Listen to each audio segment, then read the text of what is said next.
జై శ్రీమన్నారాయణ శ్రీనివాస వెంకటేశ లక్ష్మీనారాయణ గోవింద గోవింద గోవింద. ఈరోజు ముఖ్యంగా తెలుసుకునే విషయం ఏమంటే, ప్రతి ఒక్కరూ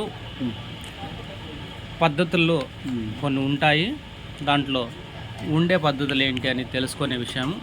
అది మీరే వెతుక్కునేదానికి నేను ఒక ఆప్షన్ చెప్తాను, తెలుసుకోండి. నామదారులు ఒక భాగం, మోడికాళ్ళు ఒక భాగం, రెండు ఉన్నాయి. మన సాంప్రదాయం ప్రకారం నామదారుల సాంప్రదాయం వేరు, మోడికాళ్ళ సాంప్రదాయం వేరు ఉంటుంది.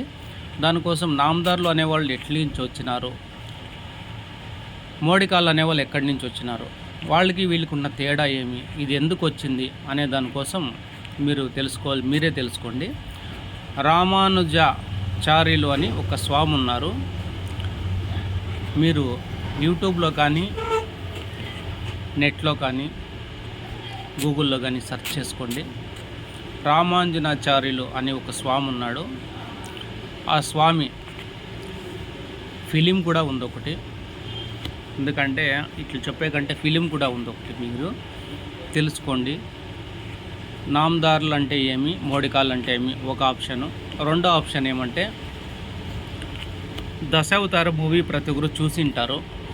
దశావతారంలో శివుని భక్తులు శ్రీమన్నారాయణ భక్తులకి మధ్యన ఒక స్టార్టింగ్లో కొంచెం మూవీలో కొంచెం చూపించినారు.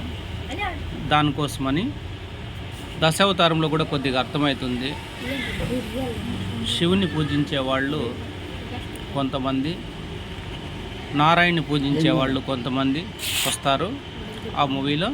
అదొకటి తెలుసుకుంటే నామదారులు అంటే ఎవరు, మోడికాళ్ళు అంటే ఎవరు తెలుస్తుంది.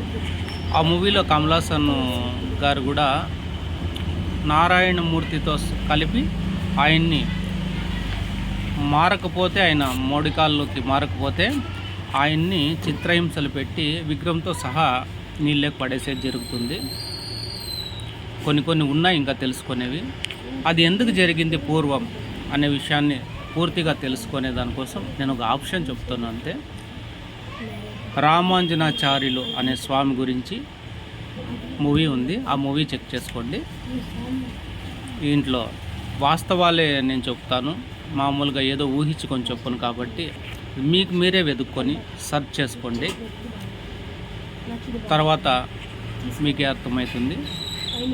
దాంట్లో నామదారులు ఎక్కువ, మోడికాళ్ళు ఎక్కువ నేను చెప్పలే, అందరూ ఒక్కటే. కాకపోతే అప్పట్లో జరిగిన కారణాలే ఈ పొద్దు నామదారులుగా, మోడికాళ్ళుగా రెండు భాగాలై మనుషులు అయ్యే విధానానికి ఒక సమస్య అప్పట్లో వచ్చింది. దానికోసం అవందరూ తెలుసుకోవాలా. వాళ్ళ పద్ధతులు మోడికాళ్ళ పద్ధతులు వాళ్ళు పాటించుకోండి, నామదారుల పద్ధతులు వాళ్ళు పాటించుకోండి. ఎవరిదేమీ సమస్య ఏం లేదు. ప్రతి ఒక్కరు తెలుసుకోవాలనే దానికోసం ఈ వీడియో చేశాను. జై శ్రీమన్నారాయణ.